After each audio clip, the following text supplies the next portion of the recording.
It's the Profit Answer Man, Rocky Lalvani. Today, we're going to talk about money mindsets and things you've been told that just may not be true or in your best interest. If you haven't heard my interview with Mike Michalowicz, check it out. It's episode 2.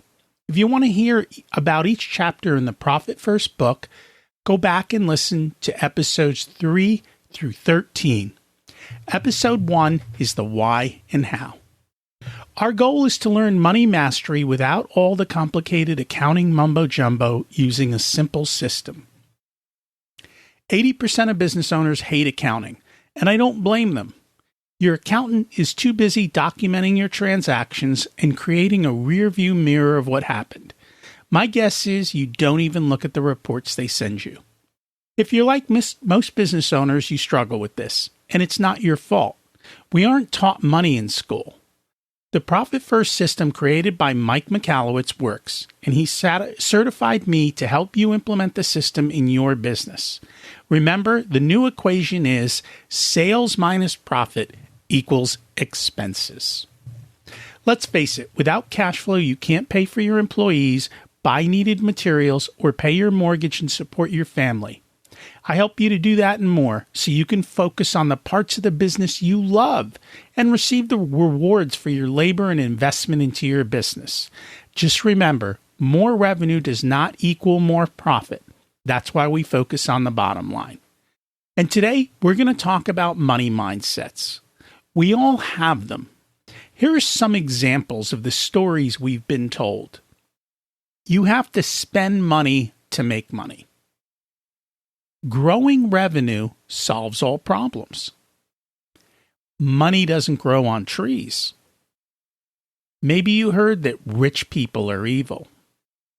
Maybe you believe God will provide. Maybe you've been told that you have to work really hard to make money.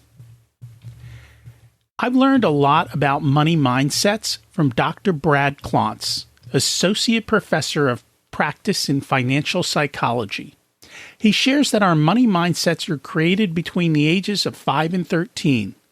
They're learned while we're growing up, and they run unconsciously in the background. Let me share an example of how this works. Many of us drive to work and we arrive.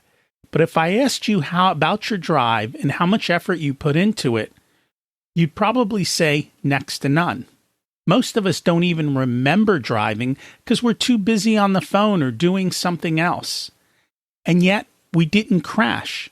We made it safely without much thought, at least not much active thought. Now, I've had to teach both my kids how to drive, and that's a totally different experience. You have to put all your effort into thinking about it until it's a habit that you can practice without thought. And for those of you who've been through this, you know it's a harrowing experience. Our brains are bombarded with a lot of information every second, and we can't keep up. Our subconscious, in order to save energy, sets up standard routines and reactions to the stimulus, and this runs in the background. Our money mindsets and thoughts are also built on these patterns to save us from thinking all the time and using up a ton of brain energy.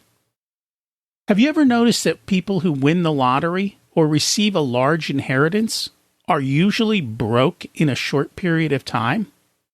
That's because their underlying money scripts had not been upgraded to dealing with having wealth. They literally give it away or blow it because they don't know how to use it. Just like a kid learning to drive doesn't understand the mechanics of the car yet. And yet society doesn't require you to have a license to spend money. I have clients in Europe, and they have different business regulations. They're required to have their financials reviewed and submitted by an accountant. This ensures the business is following standard practices. This is not the case in the United States. If you've never examined your money beliefs, answer the question, what does money mean to me? Is it a tool? Something you struggle with? Or Does it equal freedom? Go back to some of those earlier quotes and ask if you believe them. Do you believe you have to spend money to make money? Do you think growing sales and revenue will solve your business financial problems? Our underlying beliefs drive our actions, so we need to make sure we have the right programming to get the results that we want. On my other podcast, Rich Your Soul, I interview many successful business people, and I always ask the guests, how did they learn about money growing up? One of the things I've learned is it doesn't matter where you started, and it doesn't matter where you are. Both of those have nothing to do with where you end up. Most of the people who've had success have taken the time to examine their beliefs and upgrade their thinking. Money should not be a taboo subject, and yet it is. The reality is, we're more apt to talk about our sexual lives than our financial lives. Again, it's not your fault. We don't learn money in school. I have a Bachelor of Science in Economics and an MBA. Neither told me how to build wealth, how to run a profitable company. They just tell you how to report it all, but they don't tell you how to do it. The entire principles of Profit First are actually built around psychology. Mike needed to overcome himself. By implementing systems that prevent us from our bad behaviors and enforce our habits, we have a better chance of success. I created systems for wealth when I got out of college. It's the reason that I have the freedom to do whatever I choose, whenever I choose, however I choose. Here's one more mindset shift we need to make. We no longer need to be asking, how can I make my business bigger? We're asking, how can I make my business healthier? That means, how do we make it more profitable? Think of it this way. Would you like to work half as much and make twice as much money? I think for most business owners, having the time freedom to enjoy their lives along with their money and the freedom to do that would be massive, massive wins. In order to do that, you have to be more resourceful and not look at money as a solution to the problem. Instead, think of different and unique ways to grow your business without spending more dollars. One part of that is examining your numbers to learn which part of your business is unprofitable. I just recently read an article in a book from Professor Jonathan Burns from MIT. He writes in his book called Islands of Profit in a Sea of Red Ink that most businesses, and he's talking about large businesses, and it's true for small businesses, 30 to 40% of the revenue is unprofitable. And the 20 to 30% that is super profitable makes up for it. His suggestion is to cut the 30 to 40% of unprofitable revenue. But that causes a mindset issue. How do you explain a 30 to 40% drop in revenue to stockholders and to the bank? But the reality is that would increase the bottom line profit. Doing less, making more. I know public companies have to struggle with their press releases, but if you're a private business owner, you don't have to. It's a choice. There's many examples of business owners who've dropped their revenue by half while maintaining their income. And when I say income, what I really mean is their pay and their profit. Too often, we're chasing the top line dollars instead of the bottom line profit because it's hard to see profit while it's easy to see sales. People who understand money get rich quickly because they understand the principles. Those who don't struggle. Here's the reality. We make decisions emotionally, in our gut. right? How often do you say that? What was the decision making behind that choice? Well, I just felt like it. It was the right gut move to make. And then we use logic to justify them. Now, I'm going to ask you a big question right now. What would it mean to you if you could erase 3 business decisions you made and have all that money back? What would be the outcome of that financially? Take a moment to think. The question is, what would it mean to you if you could erase 3 business decisions you made, and we're answering it financially?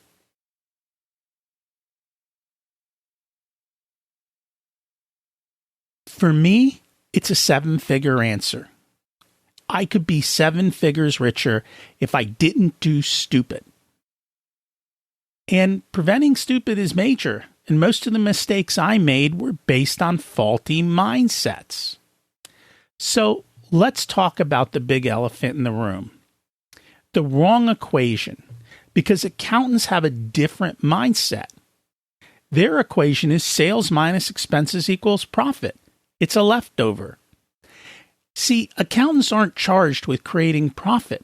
They are charged with following the rules of accounting and generally accepted accounting principles, GAAP. And they're focused on doing your taxes. Everyone's telling them how to do stuff. They're not thinking about how to do it. They're following the rules. Most people's mindsets around taxes are pay as little as possible. And I get that. But sometimes cutting taxes hurts you more than paying taxes. That's a mindset shift. The reason they want to cut them is because if you pay less or you get a refund, you think the accountant's a hero. But that's like going to the grocery store, handing the cashier a $100 bill, and getting change. What's your mindset focus? On how much you spent or the change you received? And yet, when it comes to taxes, everyone is focused on the change, not on the total amount paid. Many times they don't even realize they're spending $1 to save 25 cents on taxes. It's not a profitable decision. So buying that truck for a big write-off this year not only screws up your cash flow, but it doesn't add to your bottom line. Yes, you paid less taxes, but you spent too much of your business profits. Let's focus on what really matters and not what society tells us. Let's start challenging every belief. That's what Mike did with the new formula, which is sales minus profit equals expenses. And we need to focus on spending less. That's a mindset shift in business that very few people talk about, let alone implement. Remember, we're shifting our mindsets. You don't need more resources. You need to be more resourceful. Let's focus on the bottom line. Let's think our way to solutions versus spending our way to solutions. I know we're all busy and we try to get stuff quickly. And we solve problems by handing other people our money. Or we think they're smarter than us. And yet, after spending our money, sales don't go up. That's a problem. That's why I like you to take your time to think through why you are doing something, how do you know the proposed solution will work, and how will you measure it? Taking a moment to breathe and create space to really think helps to find new solutions. Your employees are great at finding new solutions. You've got to have the mindset to be open to listening to them. COVID has caused many of my clients to think outside the box about how they do business, and they've been making massive shifts, and they are jumping ahead in spite of problems. When they come out of this, they are going to be stronger than they ever were going into it. You can too. I encourage you to carve a few minutes out of your day to examine the words you use and what you say about your business, employees, and customers. Looking at our calendar and our checkbook gives you a clear insight into what your beliefs are, because what we say is not always what we do. Most spending in business is a cost center, but I'm actually a revenue center, because as Chief Profitability Officer, I have to save you more money than I cost, or you should fire me. I save my clients a bunch of money and allow them to have clarity and harmony in their lives. I only work with a handful of clients so they get my full attention. I usually work with business owners who are growing to $500,000 to $5 million in revenue. You can always use the scheduling link in the show notes to get on my calendar to see if I can help you. The call is free. If you want to learn more about living a life of your dreams, check out my other podcast, Richer Soul. We do talk about money mindsets quite a bit on that as well. As we close out, let's repeat the mantra. Revenue is vanity, profit is sanity, cash is king. Let's thrive and grow, have a profitable week. Now that is a great mindset shift.